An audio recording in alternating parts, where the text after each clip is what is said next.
Welcome. On behalf of the family and the First Unitarian Church of Hobart, welcome to this celebration of the life of Stanley D. Christianson. I'm Sandy Waters. I'm not the minister of this congregation. We're currently in search. But I'm especially honored to serve as officiant in lieu of Janet French, as she is unable to be here today. To those of you who have gathered here in person, and to those of you who are joining us virtually, thank you for your presence. Welcome. It is a tradition within the Unitarian Universalist faith to mark the beginning of our sacred time together by the lighting of the chalice. The words that accompany today's lighting are those found among readings, quotes, and short passages that Stan had copied as being especially meaningful for him. You'll find these words printed in your order of service.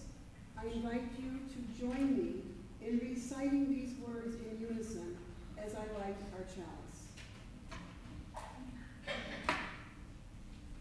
Behind all our differences and beneath all our diversity, there is a unity which makes us one and binds us forever together. In spite of time, of death, and space between the stars, we pause in silent witness to this unity, knowing it is a blessing to be, it is a blessing to be here now, it is a blessing to be here now, it is a blessing to be here now together. Thank you. It is a blessing to be here now together. We take comfort in each other's presence, knowing we are not alone even in this time of loss. We especially hold in our hearts those who will miss Stan most, his daughter Erica and husband Joe, his son David and wife Yuko, his younger brother Ronald, who is joining us via Zoom, two sisters-in-law, Dee and Brianne, and a host of beloved nieces, nephews, cousins, and many, many caring friends. We come together to grieve. We must, and we will. But listen, there's also something here within and about Stan's rich, full, long life. It calls out for celebration. From his boyhood, growing up on the south side of Chicago, and summers spent at his paternal grandparents' farm in Wilmington, Illinois, a central lifelong theme of the value and, yes, love of work, Stan became the multifaceted man we knew him to be. If there was to be just one descriptor of Stan, it may be this, offered by his children: Stan was his own person. His long, rich, full life is testament to that. Some of his most vivid and formative memories are from his childhood, enjoying time with a multiple extended family, both sets of grandparents, his parents, and all the aunts, uncles, and cousins. Stan wrote of these experiences as well as others. Photographs and mementos of these experiences are on the display table here up front, put together by his family. I'd like to share a couple of excerpts from memories Stan wrote of his boyhood summers spent with cousins and family on his maternal grandparents' farm, located on over 300 acres near Wilmington, Illinois. One piece is entitled Christmas on My Grandfather's Farm, and the other is Wilmington, I Have Always Had a Home. And these are the words of Stan. I have vivid memories of the farm and all about it. My brother and I and my two cousins were free to roam anywhere, our private magical place, with ravines running into the Kankakee River, the huge barn, and the corn crib. At Christmas, it was cold. The bedroom was not heated. We took our clothes to bed so we could dress under the covers in the morning. The mattress was stuffed with corn husks. It was a joy to be there on Christmas Day with the many Illinois uncles, aunts, and cousins who would come with a multitude of potluck hot dishes. I didn't understand it then, but I felt connected to a large supportive family. Later, When the family spread from here to there and the farm was gone, I too was somewhere else. But for a small kid, the farm and the Christmas family gathering was an anchor that has remained with me my entire life. Indeed, Stan's father, Stanley O. Christianson, had met Stan's mother camping at that farm while working on a threshing ring. Thus, the farm had always been an integral part of Stan's life. Stan met his own wife, Ellen, while pursuing his MBA from the University of Chicago in Hyde Park, a degree that was granted in 1960, a very proud moment indeed. Ellen, the young woman who was to be Stan's wife, lived in the same Hyde Park apartment building, but on another floor. Discovering they held many of the same values, enjoyed many of the same interests, and were both very inquisitive, they fell in love. To be married for 55 years. Ellen preceded him in death in 2014. Stan always said he continued to consider himself a Chicagoan, even after moving here to Hobart, Indiana, Ellen's hometown. They both continued to thrive, becoming involved and taking leadership roles in many church, school, and community endeavors. They were instrumental in founding the Hobart Montessori School, where their two children, Erica and David, went to school.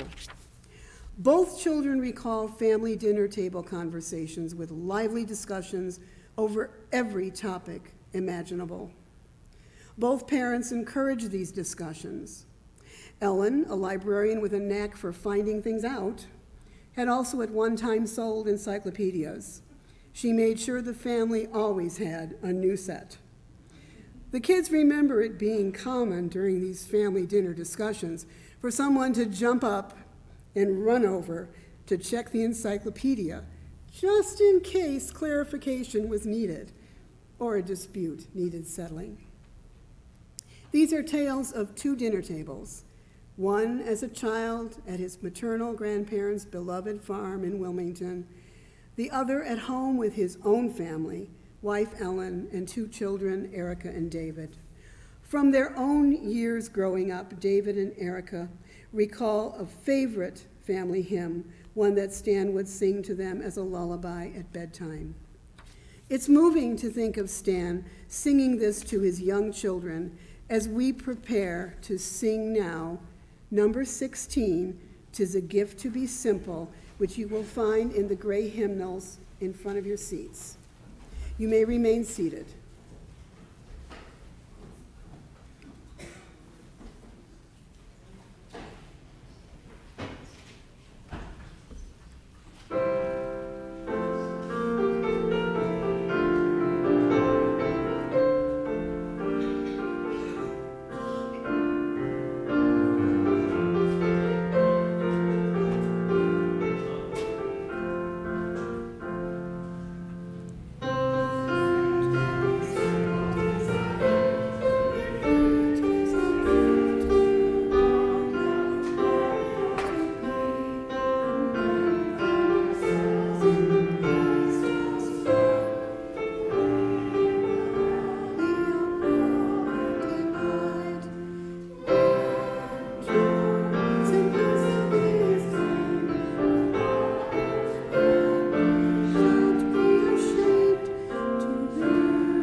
At this time in the service, we will hear a poem, Voices at Oakwood, which was written by Stan's wife, Ellen, in honor of Stan's father, Stanley Olai Christianson, upon the occasion of his death. Oakwood is the name of the cemetery in Wilmington, Illinois, where his maternal grandparents' farm was located, and where they and Stan's parents are buried. Stan, too, will be buried at Oakwood. The poem captures and references both the immigrant experience and the philosophy of work in the family, and will be read by Louise Alcorn.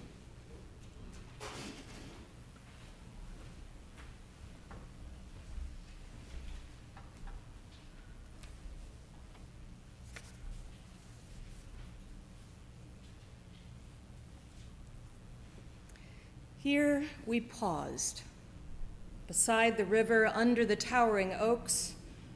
Here we paused, after the journey from old land to new, seeking to put down roots in a new country. Here we paused amid the labor of turning the rich, black Illinois soil, amid the endless toil for house and land. Here we paused to listen to the younger voices calling across the grass, from the house, from the barns, along the fields, echoing along the river and from the ravine. Mother, father, daughters, sons. We have crossed the river. Here we rest, beside the river under the towering oaks. Here we rest, our work is done. Here we listen to the voices that whisper across the grass, echoing along the river and from the ravine. Here we call, we are your roots, you generations yet to come. Mother, father, daughters, sons.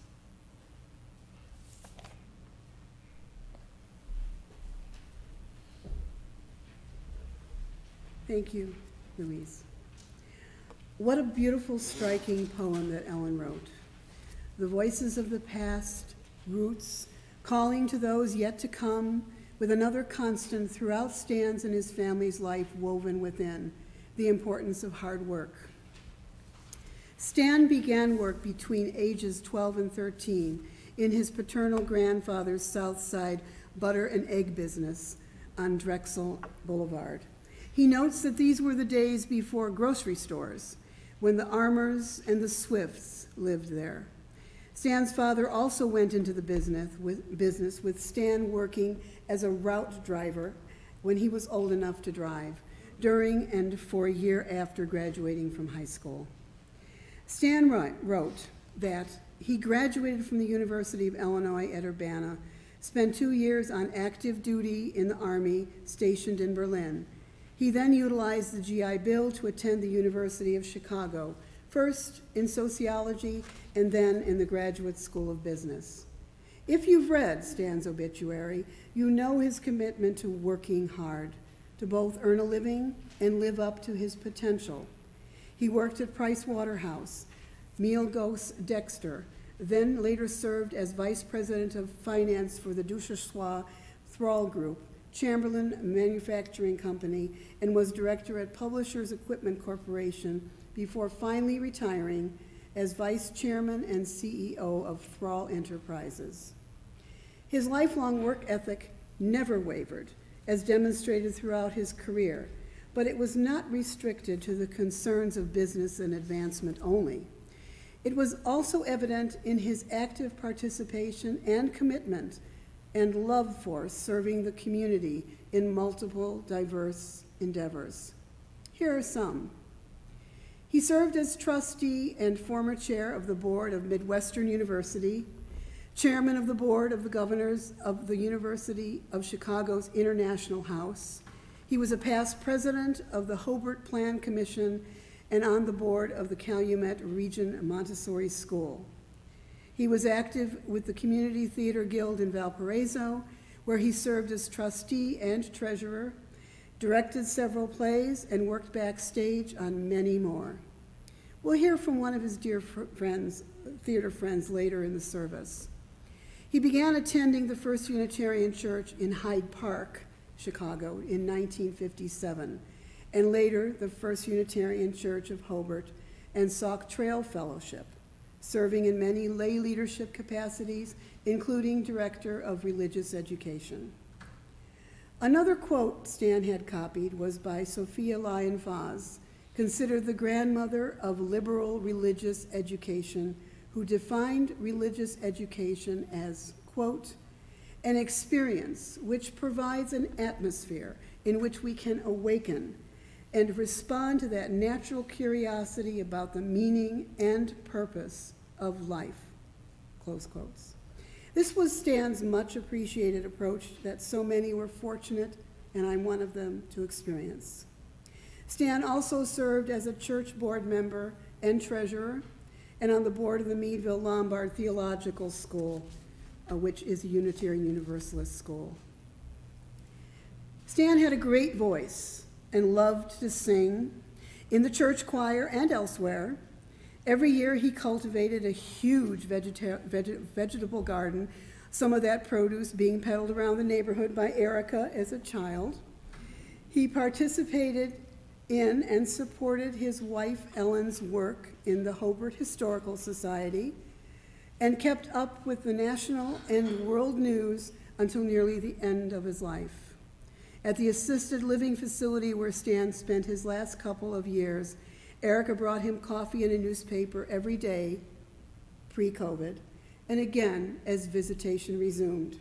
True to form, when Stan was hospitalized only a few weeks before he died, he made sure to figure out and use the hospital room remote to turn on CNN. Stan grew up Methodist. Many times during church here at First Unitarian, at the start of a hymn, his eyes would light up as he would whisper, "This is an old Methodist hymn," or at least the melody. One such favorite hymn was included in his papers, but Erica located a clearer copy within an old Methodist hymnal, and that is included as an insert in your order of service. She recalls this hymn that describes her family's work ethic throughout the generations as often sung rousingly. Let us now turn to that insert to sing "Work for the Night is Coming." You may remain seated or stand as desired and able.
The following words of Ralph Waldo Emerson were a favorite of Stan's, exemplifying his life, and serve us now for a moment of meditation and reflection.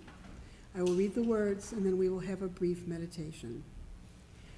To laugh often and love much, to win the respect of intelligent persons and the affection of children, to earn the approbation of honest critics, and to endure the betrayal of false friends, to appreciate beauty, to find the best in others, to give oneself, to leave the world a little bit better, to have played and laughed with enthusiasm and sung with exultation, to know even one life has breathed easier because you have lived. This is to have succeeded. And let's take a moment to meditate.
It is now my pleasure to introduce advice from Polonius to Laertes, or underlined, shit Dad used to say.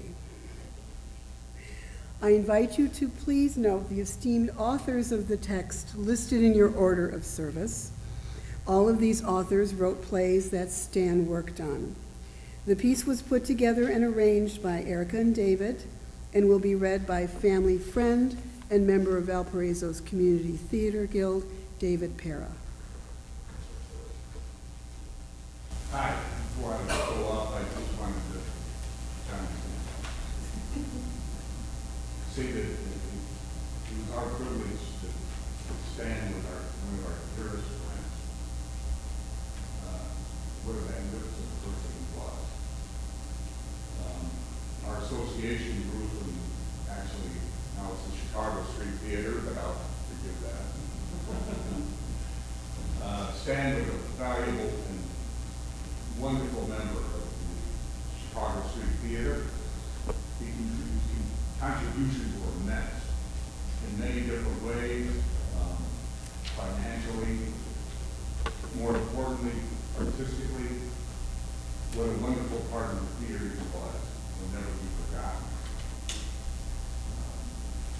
Johnny and I had the privilege to visit with Stan shortly before he passed away. And as we were leaving, I bent over and I said to Stan, "Man, you're still remembered." And he is. He'll never be forgotten. That's fine. I wanted to do this whole thing down the center, which is my preferred place on stage.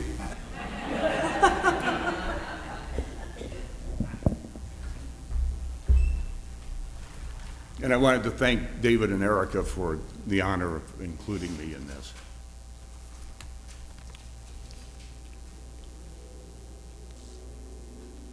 Yet here, Laertes? Aboard, aboard, for shame! The wind sits in the shoulder of your sail, and they are stayed for. There, my blessing on thee. And these few precepts in thy memory, see thou character. Give thy thoughts no tongue, nor any unproportioned thought his act. A martini is made of gin and vermouth. Be thou familiar, but by no means vulgar. If the things aren't funny when they're exactly what they are, and then they're like a long dental appointment. Those friends thou hast, and their adoption tried, grapple them to thy soul with hoops of steel, but do not dull thy palm with entertainment or each new-hatched unfledged comrade. Coffee's for closers only. Beware of entrance to a quarrel, but being in, bear it that the opposed may beware of thee. Good hard rain takes everything straight down deep to the roots. Give every man thy ear, but few thy voice. Work is born in us. We take it kindly or unkindly. The terms may be easy or harsh, but the contract is binding. Take each man's censure, but reserve thy judgment. Rationalization is the key to sanity.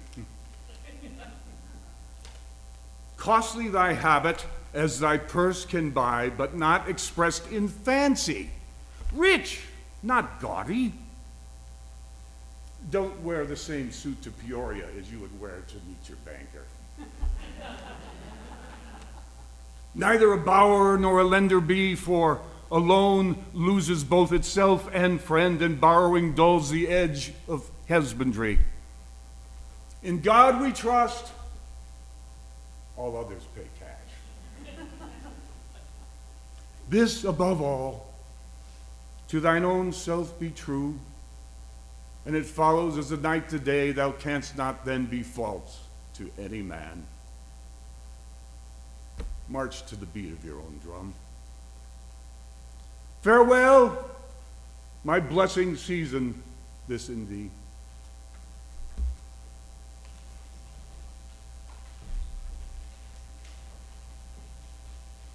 Thank you so much.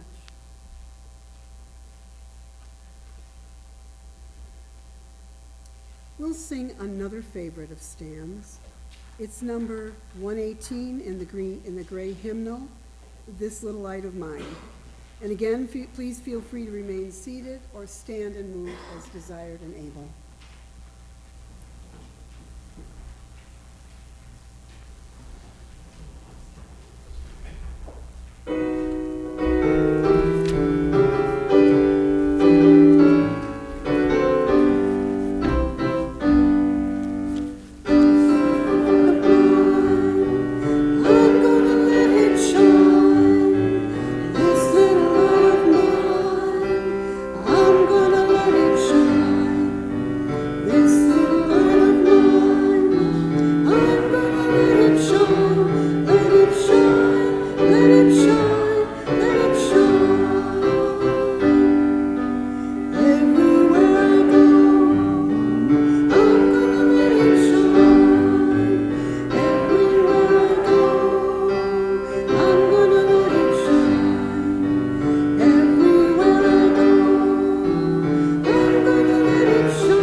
It has been, and it continues to be, a blessing to be here now together. There remains much more to explore about Stan's life. Please visit the display put together by the family and consider sharing your own stories and remembrances on the provided cards in the basket next to the guest book at the rear of the parish hall. These will be gathered by Erica into a memory book. Everyone is also invited to share with one another over lunch, which will take place in the parish hall through these doors, with some seating also provided in our memorial garden, weather permitting. The following benediction, also copied among Stan's writings, was written by Philip R. Giles and is true to the spirit of Stan. Quote, "May the quality of our lives be our benediction and a blessing to all whom we touch, as we have been touched by the life and legacy of Stan. Let us do him honor as we go forth, recalling the light that Stan let shine and letting our own light shine as well." Please remain seated for the postlude and while the family leaves the sanctuary, and thank you for being here today.